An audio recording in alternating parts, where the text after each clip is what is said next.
देखिए, वंदे गंगा जल संरक्षण जन अभियान का 3 दिन अजमेर के सभी नागरिकों ने, हमारे पार्टी के पदाधिकारियों ने, जनप्रतिनिधियों ने और आम जन ने और विभिन्न सामाजिक संस्थाओं ने, सब लोगों ने मिलकर इतना जबरदस्त श्रमदान किया और उससे आमजन जुड़े। मैं सभी को बहुत बहुत धन्यवाद देता हूं और विशेष तौर से उन सामाजिक संस्थाओं को, उन विभिन्न संस्थाओं को जिन्होंने इस महत्वपूर्ण अभियान के अंदर अपनी सहभागिता निभाई, उसका मैं हृदय से सभी का आभार व्यक्त करता हूं। और साथ ही ये हर साल चले, ऐसा लोगों से आह्वान करता हूं, क्योंकि माननीय मुख्यमंत्री जी 5 जून से लेकर 20 जून तक इस पखवाड़े को एक व्रत रूप में, महाअभियान के रूप में लिया। माननीय मुख्यमंत्री स्वयं कई जगह बांधों पे गए, पुष्कर भी पधारे, सरोवर पूजन भी किया, एक विशाल जल संरक्षण को लेकर आम सभा को भी संबोधित किया।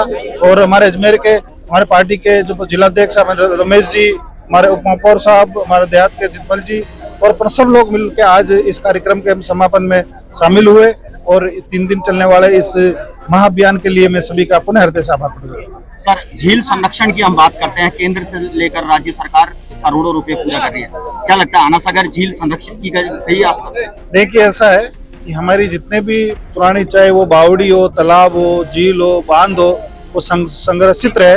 ये हमारी सामूहिक जिम्मेवारी है।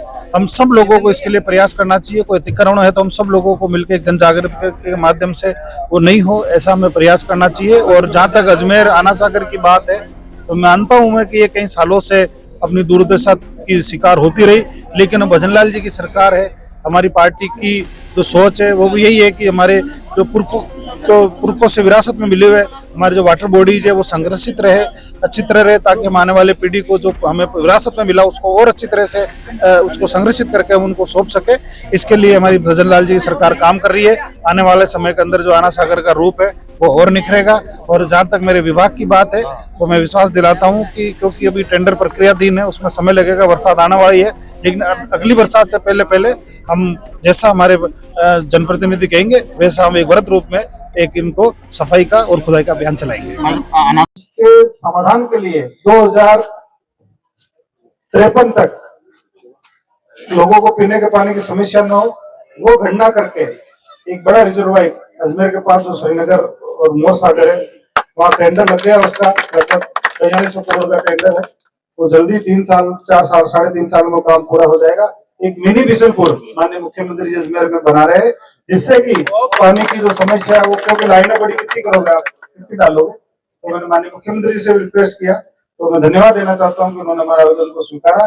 और ये पानी काली सिंध, पार्वती, चंबल का सारा इकट्ठा करके बिशनपुर से अजमेर के अंदर एक बड़ा रिजर्वायर बनेगा।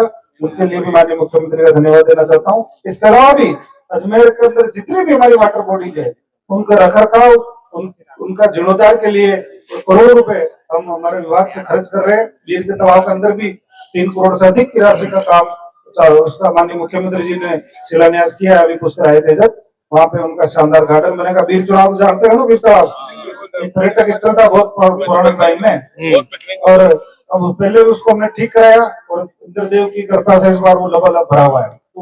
जैसे पिकनिक स्पॉट पहले था, इससे बहुत सुंदर हम बनाने का प्रयास कर रहे हैं। उसका हमने शिलान्यास भी कर दिया, वर्क भी सारा हो गया।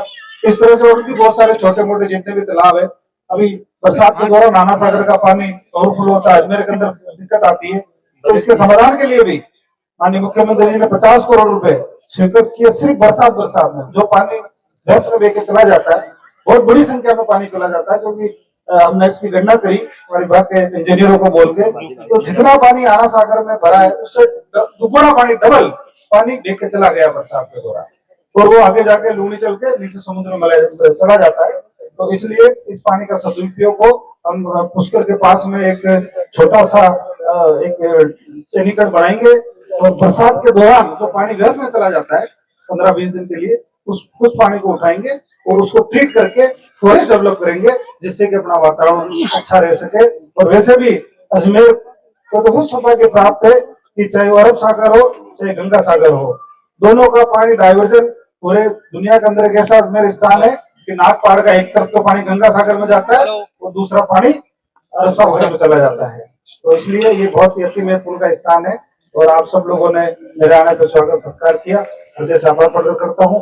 विशेष तौर से उन सब लोगों को जिन्होंने अपने मेहनत से, अपने परिश्रम से, श्रमदान के माध्यम से इस अति महत्वपूर्ण और अति महत्व की जो झील है उसको संरक्षित करने का आप लोगों ने काम किया, एक व्यापक संदेश देने का काम किया। क्योंकि मैं भी अजमेर से जुड़ा हूँ, यहाँ पे मेरे बहुत सारे मित्र भी है, मेरे परिवारजन के लोग भी रहते हैं, पार्टी के लोग भी रहते हैं, बहुत सारे आमजन मुझे मिलते भी रहते हैं, मीडिया के माध्यम से भी मैंने देखा। इस बार 3 दिन के अंदर जितना इस अभियान को समर्थन मिला, शायद किसी अभियान को समर्थन मिला, इसके लिए मैं बहुत बहुत धन्यवाद, बहुत बहुत आप सभी का जिसका जिस रूप में सहयोग रहा, आप सबका मैं हृदय से आभार प्रकट करता हूँ।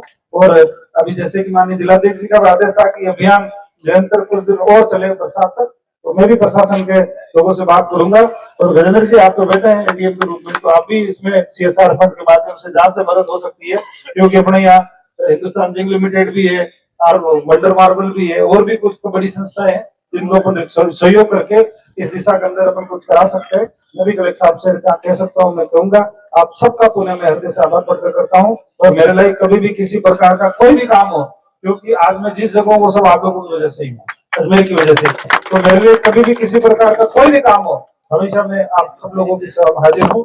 बहुत बहुत धन्यवाद, नमस्कार साहब। समापन का दिन है, सबसे पहले क्या कहना चाहिए? देखिए, वंदे गंगा जल संरक्षण जन अभियान का 3 दिन अजमेर के सभी नागरिकों ने, हमारे पार्टी के पदाधिकारियों ने, जनप्रतिनिधियों ने और आम जन ने और विभिन्न सामाजिक संस्थाओं ने, सब लोगों ने मिलकर इतना जबरदस्त श्रमदान किया और उससे आमजन जुड़े। मैं सभी को बहुत बहुत धन्यवाद देता हूं और विशेष तौर से उन सामाजिक संस्थाओं को, उन विभिन्न संस्थाओं को जिन्होंने इस महत्वपूर्ण अभियान के अंदर अपनी सहभागिता निभाई, उसका मैं हृदय से सभी का आभार व्यक्त करता हूं। और साथ ही ये हर साल चले ऐसा लोगों से आह्वान करता हूं, क्योंकि माननीय मुख्यमंत्री जी 5 जून से लेकर 20 जून तक इस पखवाड़े को एक व्रत रूप में, महाअभियान के रूप में लिया। माननीय मुख्यमंत्री स्वयं कई जगह बांधों पे गए, पुष्कर भी पधारे, सरोवर पूजन भी किया, एक विशाल जल संरक्षण को लेकर आम सभा को भी संबोधित किया। और हमारे अजमेर के, हमारे पार्टी के जो जिलाध्यक्ष रमेश जी, हमारे उप महापौर साहब, हमारे देहात के जितमल जी और सब लोग मिलकर आज इस कार्यक्रम के समापन में शामिल हुए। और 3 दिन चलने वाले इस महाअभियान के लिए मैं सभी का पुनः हृदय से आभार प्रकट करता हूँ। सर, झील संरक्षण की हम बात करते हैं, केंद्र से लेकर राज्य सरकार करोड़ों रुपए पूरा कर रही है, क्या लगता है आना सागर झील संरक्षित की गई आज तक? देखिए, ऐसा है कि हमारी जितने भी पुरानी, चाहे वो बावड़ी हो, तालाब हो, झील हो, बांध हो, वो संरक्षित रहे। ये हमारी सामूहिक जिम्मेवारी है। हम सब लोगों को इसके लिए प्रयास करना चाहिए। कोई अतिक्रमण है तो हम सब लोगों को मिलकर एक जन जागृति के माध्यम से वो नहीं हो, ऐसा हमें प्रयास करना चाहिए। और जहाँ तक अजमेर आना सागर की बात है, तो मानता हूं मैं कि ये कई सालों से अपनी दुर्दशा की शिकार होती रही, लेकिन भजनलाल जी की सरकार है, हमारी पार्टी की जो सोच है वो भी यही है कि हमारे जो पुरखों से विरासत में मिले हुए हमारे जो वाटर बॉडीज है वो संरक्षित रहे, अच्छी तरह रहे, ताकि हम आने वाले पीढ़ी को जो हमें विरासत में मिला उसको और अच्छी तरह से उसको संरक्षित करके हम उनको सौंप सके। इसके लिए हमारी भजनलाल जी की सरकार काम कर रही है। आने वाले समय के अंदर जो आना सागर का रूप है वो और निखरेगा। और जहाँ तक मेरे विभाग की बात है, तो मैं विश्वास दिलाता हूँ कि क्योंकि अभी टेंडर प्रक्रियाधीन है, उसमें समय लगेगा, बरसात आने वाली है, लेकिन अगली बरसात से पहले हम जैसा हमारे जनप्रतिनिधि कहेंगे वैसा हम एक व्रत रूप में एक इनको सफाई का और खुदाई का अभियान चलाएंगे। देखिए, श्रीनगर के पास में मोर सागर एक बहुत बड़ा कृत्रिम बांध हम बना रहे हैं, उसका टेंडर हमने लगा दिया है, वर्क ऑर्डर जल्दी उसका जारी हो जाएगा। और बिशलपुर का जो पानी है वो लिफ्ट करके हम उस बांध में डालेंगे और वो कृत्रिम बांध इतना बड़ा होगा कि 2 साल तक अगर एक बूंद भी पानी की बरसात की नहीं आए तो भी हमारे पीने की जो समस्या रहती है अजमेर पूरे जिले के अंदर इंक्लूडिंग ब्यावर और 2053 तक की जनसंख्या को कैलकुलेट करके उस हिसाब से हम इसकी वाटर सप्लाई की प्लानिंग कर रहे हैं। आने वाले समय के अंदर 3 से 3.5 साल उस प्रोजेक्ट में लगेंगे। उसके बाद अजमेर में पीने के पानी की समस्या है वो सदा के लिए खत्म हो जाएगी। बीर तालाब को भी डेवलप किया, बिल्कुल निश्चित रूप से। बीर ही नहीं, अजमेर जिले में जितने भी पुराने तालाब है और बांध है उन सबका हम जीर्णोद्धार कर रहे हैं। और जहाँ भी कोई बड़े निकट बन सकते हैं वहाँ बना रहे हैं। वृहद रूप से हमारा काम चल रहा है। और जहाँ तक बीर की बात है, क्योंकि अजमेर से सटा हुआ है, तो पहले हमारे एक प्रसिद्ध पर्यटक स्थल हुआ करता था, लेकिन कालांतर के अंदर वो दुर्दशा का शिकार हुआ। और जैसा कि हमारी भजनलाल जी की सोच है, वैसा ही अनुरूप इंद्र देवता ने आशीर्वाद दिया। आज हमारा बीर का तालाब लबालब है। 3 करोड़ से अधिक की राशि से हम उसका सौंदर्यीकरण कर रहे हैं और वहाँ पे गार्डन डेवलप करेंगे, पर्यटकों की सुविधा विकसित करेंगे, जिससे कि लोगों को फायदा मिल सके। बनी है तो यहाँ का सीवरेज ट्रीटमेंट प्लांट बना है, हमने कई बार खबरें दिखाई है, बिना ट्रीट किए पानी गंदा आना सागर में छोड़ा जा रहा है, बदबूदार पानी छोड़ा जा रहा है, सीवरेज के हालात काफी खराब है, क्या लगता है सर? देखिए, निश्चित रूप से आना सागर के अंदर सीवरेज का पानी जो जा रहा है वो ठीक बात नहीं है, ट्रीट होके ही जाना चाहिए। और अभी हमारी भजनलाल जी की सरकार ने भी पुष्कर के पास में एक जो आना सागर के बरसात के दौरान जो पानी व्यर्थ में बह के चला जाता है, उसको पानी को यहाँ से लिफ्ट करके एक एनीकट बनाएंगे और उस एनीकट से हम फॉरेस्ट डेवलप करेंगे। ऐसा हमारा विभाग कर रहा है।